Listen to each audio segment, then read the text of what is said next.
Bonjour à tous, merci de me rejoindre aujourd'hui pour ce webinaire où on va parler de microservices et d'AWS. Je suis Théophile Sergerard, Delivery Manager chez Tecnofy. Tecnofy, c'est une société de services qui propose son expertise autour d'AWS, avec qui on est Advanced Consulting Partner, et son expertise DevOps au sens plus large du terme, où on est capable de gérer tout ce spectre de DevOps end-to-end, de la mise en place d'une architecture from scratch à la gestion des opérations sur une infrastructure existante avec du managed services par exemple. Pour le sujet qui nous concerne aujourd'hui, on va commencer par faire un état des lieux des microservices d'un point de vue business, parce que c'est pas uniquement une problématique IT, et on va voir ça ensemble pourquoi. Ensuite, on va comparer un peu architecture monolithique versus architecture microservices et comment une architecture en microservices peut répondre aux manquements d'une architecture monolithique. Ensuite, on va s'arrêter sur les containers, principales caractéristiques, avantages et pourquoi les containers font sens dans une architecture en microservices. Et enfin, on va finir par un exemple d'architecture assez simple à mettre en place pour que vous puissiez un peu appliquer tout ce qu'on aura vu ensemble et débuter de façon simple avec les microservices et AWS. Et puis bien sûr, s'il y a des questions, je serai ravi d'y répondre aussi. Je vais commencer par une vision haut niveau de ce que on peut voir aujourd'hui comme tendance dans le secteur de l'informatique. Le premier point qu'on va aborder, ce sont les symptômes que comporte la culture de développement legacy. Et toutes les entreprises et organisations au sens large veulent pouvoir éviter de rencontrer ces symptômes parce qu'ils vont avoir un effet sur vos clients, mais pas uniquement, il y a un effet aussi sur votre business en général et sur vos employés. Par exemple, si votre product owner demande à votre équipe une nouvelle feature qui est assez simple à développer, ça va pas être forcément acceptable de devoir attendre des semaines, voire des mois pour voir cette feature release. Et si on associe ça à un manque de confiance générale que peuvent avoir les personnes qui gèrent une plateforme legacy, manque de confiance qui peut être lié à des bugs rencontrés précédemment, à un risque opérationnel à cause de release passées et une accumulation de dettes techniques, on va commencer à avoir de la frustration qui va naître dans les équipes et ces équipes de développement qui vont commencer à vouloir prendre des shortcuts, à arrondir les angles, à faire des raccourcis dans leur développement et qui va aboutir à un travail encore moins qualitatif à cause de cette frustration. Et ça va clairement engendrer un cercle vicieux et qui va être de pire en pire au fil des mois et au fil des années. Et donc cet effet boule de neige, il va engendrer un changement de mindset pour les équipes qui vont se tourner vers un état d'esprit très conservateur, réticent à prendre le moindre risque, réticent à accepter le moindre changement. Et c'est pareil, au fil du temps, ce mindset, il va être, et cette situation va être acceptable, ça va devenir une norme et ça va être acceptable pour vos équipes d'agir de la sorte. Donc il faut vraiment, vraiment éviter au maximum d'avoir ce genre de mindset et empêcher vos équipes de rentrer dans cette spirale en fait. Et donc pourquoi c'est un problème au sens large du terme? C'est parce que le monde de l'entreprise aujourd'hui, c'est innover aussi rapidement que possible. Le plus rapidement on va apporter de l'innovation à nos clients, le plus satisfaits ils seront. Et donc avec ce mindset legacy, les développeurs et les gens responsables des opérations, ils vont perdre du temps sur des cycles d'itération qui sont pas forcément nécessaires ou en tout cas qui vont être évitables aujourd'hui, comme des cycles de patch management, des cycles de déploiement manuel, des cycles d'itération trop lents, ou fixer des bugs ou des problèmes d'exploitation qui sont liés au système. Alors que ces équipes-là, ces équipes IT, elles devraient se concentrer sur comment créer un maximum de valeur pour ses clients. Et donc, on entend souvent ce terme de dette technique dans les équipes IT. Et cette dette technique, c'est quelque chose qui s'agrandit et qui se construit, entre guillemets, sur la durée, parce qu'une équipe, elle va choisir une solution plus simple à un instant T, au lieu de choisir une approche qui peut prendre un peu plus de temps à implémenter à la base, mais qui sur le long terme va se révéler beaucoup plus bénéfique pour la plateforme que vous êtes en train de développer et pour vos clients surtout.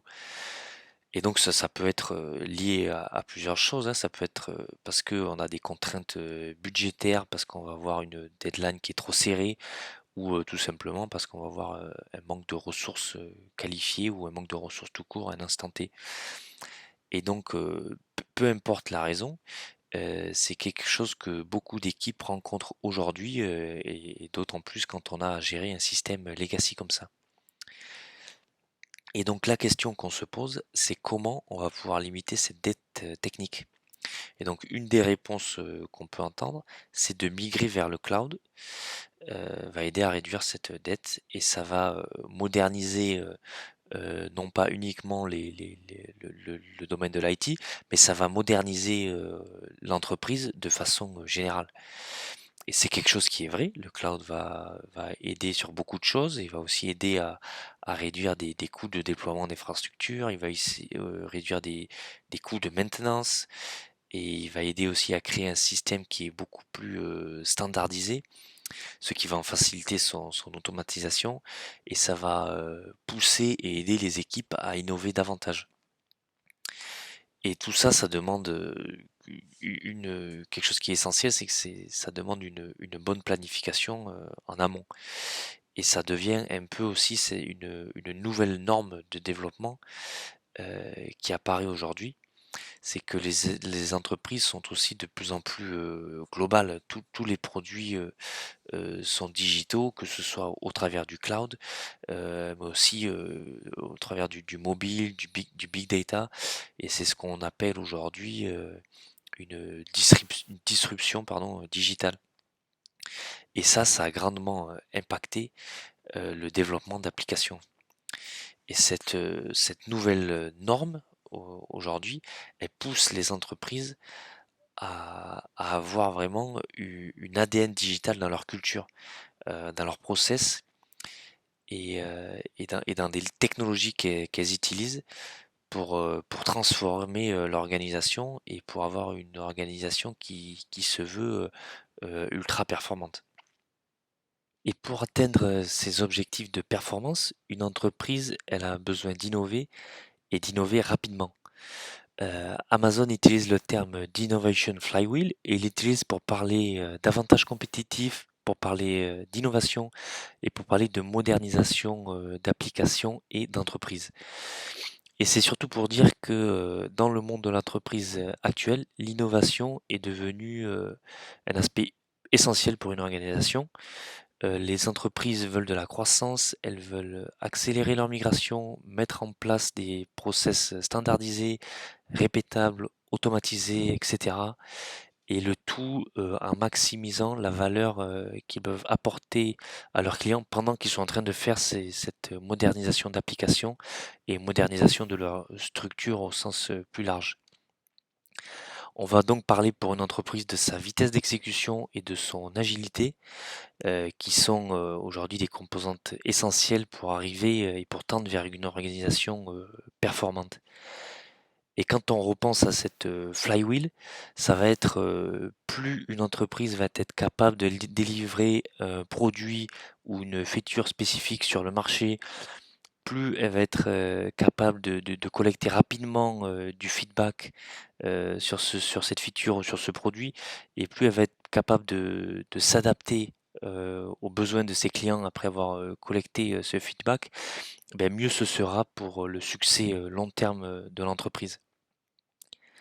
Et si on repart sur une problématique aussi de réduction des coûts, plus une entreprise va être capable d'expérimenter sur des nouvelles idées, sur de nouvelles technologies, sur de nouveaux types d'architecture, plus elle va pouvoir aussi trouver des solutions rapidement pour réduire ses coûts et pour optimiser ses coûts, soit de mise en production, soit d'opération, de delivery. Donc avant de passer sur une partie un peu plus concrète et un peu plus technique, résumons succinctement ce qu'on vient de voir. L'idée, c'est vraiment de pouvoir pousser des applications en production rapidement, de réduire ce temps où naît une application, une idée, au moment où cette idée est entre les mains d'un client, et donc penser un peu à cette innovation wheel dont on vient de parler. Réfléchir aussi à comment réduire les risques qui vont faire ralentir votre workflow de développement. Ça nous amène à nous diriger vers des frameworks, des technologies et des types d'architecture comme serverless, les microservices, les containers, et à réfléchir aussi à comment intégrer le test de ces applications dans un workflow CI/CD avant de pousser tout ça en production. Et en parallèle, on veut aussi pouvoir améliorer ce système de manière continue. Parce que c'est pas quelque chose qu'on va mettre en place en one shot et après c'est terminé, on n'y touche plus. Non, c'est vraiment quelque chose qu'on va améliorer au fil du temps, réfléchir à dans quelle direction on veut faire évoluer notre système, comment délivrer ces applications dans un environnement sécurisé, répétable et avec un maximum d'automatisation. Donc voilà, maintenant on va pouvoir deep dive un peu plus dans l'architecture microservices, avec un détour aussi sur les conteneurs et comment ils vont pouvoir s'articuler et être utilisés pour concevoir une architecture cependant sur le principe des microservices. Donc pour cette journée vers la cloud adoption, on va partir d'un exemple simple et classique d'un site web e-commerce. Donc un site e-commerce, il se compose de façon simplifiée hein, en plusieurs parties. On va voir le panier, on va avoir un catalogue produit, on va avoir un paiement et une gestion d'utilisateurs. Et comme on peut le voir, tous ces composants, ils sont reliés et ils tapent sur une base de données unique. Et même si la simplicité est toujours un objectif en architecture, c'est pas nouveau, hein, on le sait et on le comprend depuis des années, il faut toujours essayer d'agencer ces différents composants dans le but de garder une certaine simplicité. Mais justement, quand on pense à une application monolithique comme celle-ci, une application un peu legacy, eh ben c'est difficile parce que peu importe combien de temps on passe à essayer de rester simple, juste le fait que tous ces composants soient liés ensemble, ben ça va forcément amener une certaine complexité. Et cette complexité, on l'a vu précédemment, elle va mener à la peur du changement. On va avoir peur que cette application elle casse, on va avoir peur que notre application soit down, soit hors ligne pour nos utilisateurs. Et donc cette peur du changement, à son tour, va conduire à des cycles de développement lents, encore une fois, comme on a expliqué un petit peu avant. Et le dernier point faible aussi de ces applications monolithiques, c'est qu'elles vont être difficiles à faire scaler. Parce que pour la faire scaler, bah, c'est toute l'application qui doit monter en charge, c'est toutes ses composants, c'est toute la base de données. Vu que tout est lié, bah, tout fonctionne ensemble et donc tout doit scaler aussi en même temps. Donc c'est de ce constat-là qu'on va commencer notre journée vers l'architecture microservices. Et donc on se pose la question de comment ce type d'architecture va pouvoir répondre aux problèmes qu'une application monolithique peut avoir. Donc ce qu'est un microservices, c'est vraiment une approche pour développer une application un peu comme une suite, comme un ensemble de petits services. Et le grand différenciateur en fait avec une approche monolithique, c'est que dans ce type d'application monolithique, on regarde une application d'un point de vue technique avec une vision IT et avec les rôles qui en découlent. Par exemple, si on part de l'architecture MVC, on a les modèles, les views, les contrôleurs. Donc, ça fait qu'on avait un front-end développeur, un back-end développeur, on a un middleware, on a un administrateur de base de données. Et la différence avec les microservices, c'est que le focus, il n'est pas sur les capacités techniques, mais sur les capacités business. Donc, il nous amène à réfléchir en termes de features. Quelles sont les features que le client veut? Quel est son besoin? Et comment articuler ça en microservices uniques qu'on va pouvoir publier, pousser et exposer soit à un client interne de notre organisation, soit un client externe, un partenaire. L'autre point, c'est que les microservices, on doit pouvoir les déployer de façon indépendante et cela nécessite d'avoir des pipelines entièrement automatisés mis en place. Pourquoi ça nous pousse à cette approche? Parce que simplement, à terme, on va arriver avec une multitude de microservices et ça va tout simplement être difficile de gérer et de déployer tout à la main. Donc ça nous pousse un peu à avoir des pipelines automatisés pour faire ce boulot. Donc on peut voir ça comme un inconvénient, mais en fait, moi, je dirais plus que ça reste quand même un avantage parce que ça va nous pousser à adopter des best practices en termes d'automation afin d'avoir une machine vraiment bien huilée et avec très peu d'intervention manuelle.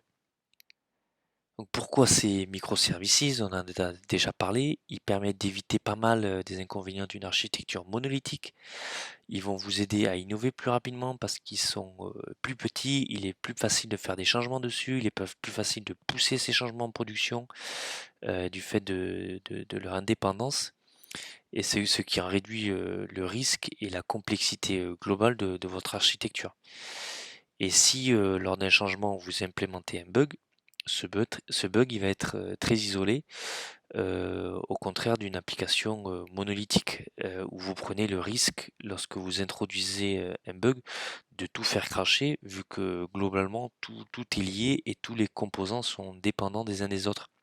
Alors que c'est pas le cas des microservices. Le bug sera isolé et uniquement présent sur ce service spécifique qui contient le bug. Et tous les autres services seront toujours opérationnels. Et ces microservices, ils aident aussi à la réduction des coûts, pardon. Et parce que ce sont encore une fois des petits services, ils sont plus faciles à gérer, ils sont plus faciles à automatiser, et donc vous pouvez dégager plus de temps, plus de ressources et diminuer certains coûts sur du travail à plus forte valeur ajoutée plutôt qu'à faire de la maintenance et de l'exploitation d'une application qui va être lourde et coûteuse à opérer.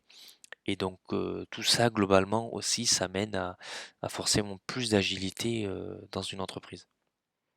On va parler maintenant de certaines des propriétés d'une architecture en microservices plus en détail de façon à ce que ce soit plus clair sur comment on peut concevoir, comment on va pouvoir architecturer et développer ce type d'application. Donc premier point sur lequel j'insiste, c'est qu'il faut que votre application elle soit découpée en business unit, en features métiers. Il faut d'abord identifier toutes ces features clés de votre application et ensuite construire vos équipes autour de ces différentes features clés. Que chacune de vos équipes ait un scope fonctionnel clair, qu'elle puisse être indépendante le plus possible et surtout pousser l'autonomie de chacune de ces équipes à son maximum. Si on regarde le schéma sur la droite, qui reprend l'exemple d'un site e-commerce qu'on a vu auparavant, mais cette fois on l'organise en microservices. Chaque feature est découpée en un microservice. On a le panier, on a le catalogue produit, on a le paiement et la gestion des utilisateurs. Donc chaque service a sa propre base de données. Ça veut dire qu'il y a une indépendance du modèle de données, que c'était pas le cas auparavant, et ça veut surtout dire aussi qu'on peut choisir quel type de base de données on va pouvoir mettre derrière chaque service. Et donc choisir quel sera le meilleur outil pour faire fonctionner au mieux la feature. Euh, Dans le cas du panier, par exemple, on pourra choisir Elasticache comme backend, alors que pour le paiement de processing, on pourra préférer utiliser une base de données relationnelle comme RDS. Et pour le catalogue produit ou la gestion des utilisateurs, on pourra bénéficier des avantages d'une base NoSQL comme DynamoDB qui fait plus sens dans ce genre d'use case par exemple. Donc cette autonomie entre les services, du modèle de données jusqu'au front-end, va nous permettre une grande flexibilité et nous permettre aussi d'utiliser les meilleurs outils en fonction du use case qu'on a.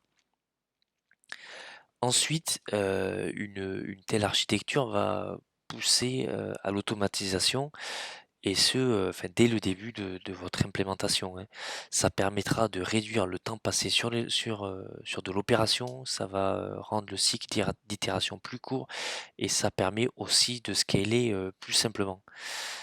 Euh, il faut aussi essayer au maximum de favoriser l'utilisation de protocoles légers, style HTTP ou REST, ou des protocoles de messaging légers, des protocoles comme JWT. Pourquoi? Tout simplement parce que ce sont des protocoles que tout le monde peut utiliser, qui sont assez facilement implémentables, et ça va permettre de facilement communiquer entre tous les différents services de votre application, toutes les différentes features. Et pareil, si vous devez exposer une partie de vos services vers l'extérieur, ça sera beaucoup plus simple pour vos clients d'utiliser ce type de protocole qui sont encore une fois légers et assez connus de tous en fait. Donc maintenant, on va voir un peu comment on peut implémenter tout ça concrètement, avec quels outils et quelles technologies. Donc on va faire un détour sur les containers. Il n'y a pas que ça comme solution hein, pour avoir une architecture en microservice. Je pense notamment au framework serverless aussi, qui est très populaire et qui facilite ce type d'implémentation. Mais on va s'arrêter sur les containers et plus particulièrement sur Docker. Donc Docker, c'est un outil pour faire tourner des applications dans un environnement isolé. Donc ça donne des avantages similaires à celui de faire tourner vos applications dans une machine virtuelle. Donc si on reprend quelques-uns des avantages d'une machine virtuelle, ça va être que votre application, elle va toujours tourner dans le même environnement. Donc on n'a pas d'inconsistance dans la façon dont va être opérée l'application. Si ça marche sur votre ordinateur, ça marchera sur un autre ordinateur, ça marchera sur un serveur, ça va tourner de la même façon. Si vous travaillez sur différents projets ou vous êtes un différents stages d'un projet, ça va vous permettre de sandboxer vos projets, de les garder séparés. Donc ça permet un bon niveau de sécurité. Ça permet aussi d'éviter les conflits entre différents projets ou différentes versions d'un même projet ou d'une même application. Ça facilite aussi l'installation et le déploiement de votre projet par quelqu'un d'autre ou de façon automatisée. Il n'y a pas besoin d'installer les outils et les dépendances dont le projet a besoin. Il faut prendre la machine virtuelle, mettre le code dedans et le déployer et ça va fonctionner. Docker va reprendre tous ces avantages, mais sans les inconvénients et sans la difficulté que peut représenter la gestion de machines virtuelles. À la place de ces VM, on a donc des containers. Le code et l'environnement se trouvent dans un container, mais ce n'est pas une virtual machine complète. Dans le cas d'une VM, chaque machine fait tourner son propre système d'exploitation en incluant le kernel Et le kernel qui représente le cœur de l'OS et qui gère les opérations bas niveau. Et donc ça en fait quelque chose d'assez lourd pour la machine ou pour le serveur qui va devoir faire tourner ces VM. Un conteneur, lui, par contre, il va utiliser le kernel de la machine qui va le faire tourner de son hôte. Et le cœur de l'OS va donc être partagé. Et tout ce qui est au-dessus du kernel va lui bien rester séparé. Et donc tout ce qui est au-dessus du kernel, c'est en fait tout ce qui fait qu'une distribution de Linux est unique en fait, hein. Parce que toutes les distribs comme Ubuntu, Debian, etc. sont toutes faites à partir du même kernel. Et Docker utilise donc ces fonctionnalités spécifiques du système de fichiers Unix pour créer ces environnements isolés. Donc les conteneurs, c'est en fait un compromis, hein. Le sandboxing n'est pas aussi extrême qu'avec une VM, mais ça reste largement suffisant et surtout ça permet de lancer un container en quelques secondes, contrairement à une VM où ça peut prendre plusieurs minutes. On a aussi de l'économie en ressources et en espace disque qui va être utilisé par la machine haute qui est bien moindre que de faire tourner une VM. Donc un conteneur, qu'est-ce que c'est? C'est une instance d'une image qui tourne, qu'on a lancée dans notre environnement. Une image, qu'est-ce que c'est? C'est un template d'un environnement dont on veut avoir un snapshot à un instant T. L'image, elle va contenir plusieurs choses, hein. Elle va contenir l'OS, les softwares dont on a besoin, et le code de notre application, et le tout bundled dans un seul fichier. Et les images sont définies dans des fichiers qu'on appelle des Dockerfiles, qui sont en fait des fichiers texte qui comportent des instructions à exécuter pour créer la dite image. Par exemple, comme instruction, on va avoir la configuration de l'OS, installer les softwares dont on a besoin pour faire tourner notre environnement, copier les fichiers sources au bon endroit, etc. Donc vraiment une liste de commandes et d'instructions.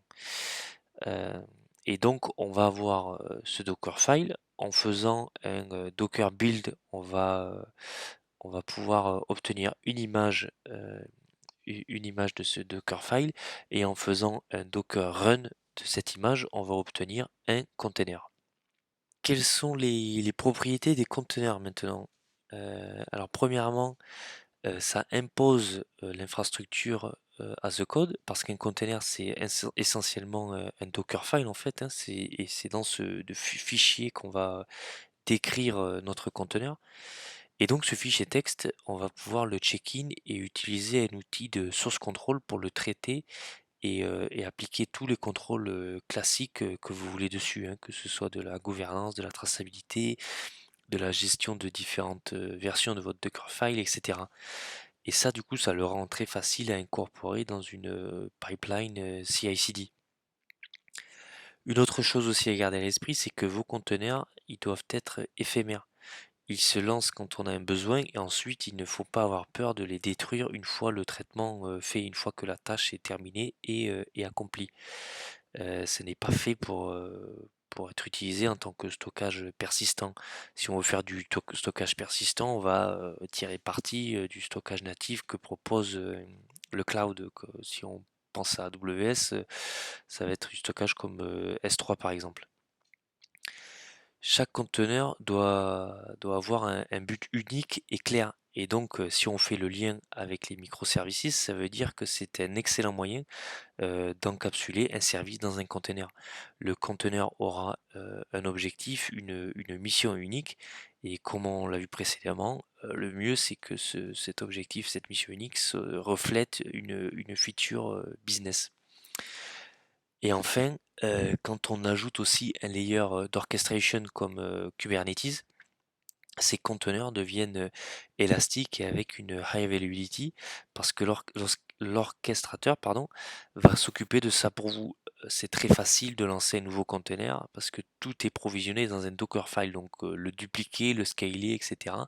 C'est très facile, et c'est d'autant plus facile quand on a des outils d'orchestration à notre disposition. maintenant qu'on a vu tout ça, je vais vous décrire une architecture assez simple, une architecture de référence pour tous ceux qui souhaitent un peu expérimenter, faire un POC et commencer à apprendre un peu les services de base que propose AWS pour ce type d'architecture en microservices. Donc on veut utiliser API Gateway qui nous permettra d'avoir un point d'entrée unique pour les API et microservices back-end définis qui peuvent être à la fois internes et externes. Ça permet aussi de rajouter un niveau d'abstraction pour chaque microservice.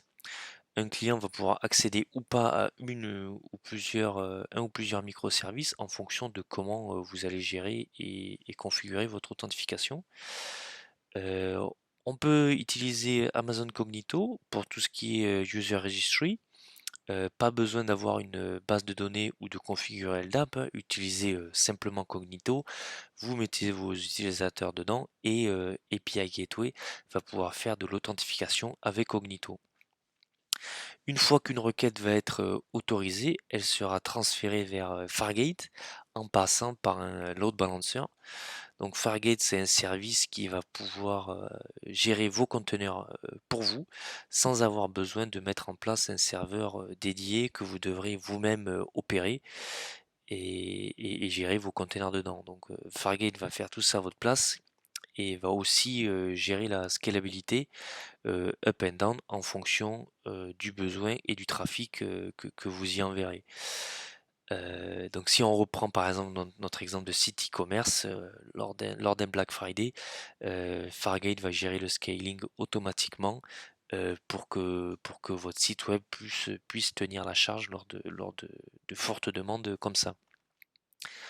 Donc si on reboucle un peu cette architecture, un utilisateur va envoyer une requête, Amazon Gateway voit que l'utilisateur n'est pas authentifié, il va le rediriger vers Cognito, l'utilisateur va taper son login mot de passe, il sera maintenant autorisé et il va être transféré vers Fargate pour exécuter la requête que l'utilisateur avait initiée. Donc voilà, je pense que c'est une architecture assez simple à mettre en place et qui vous permettra de débuter avec AWS et l'architecture et de découvrir un peu l'architecture en microservices.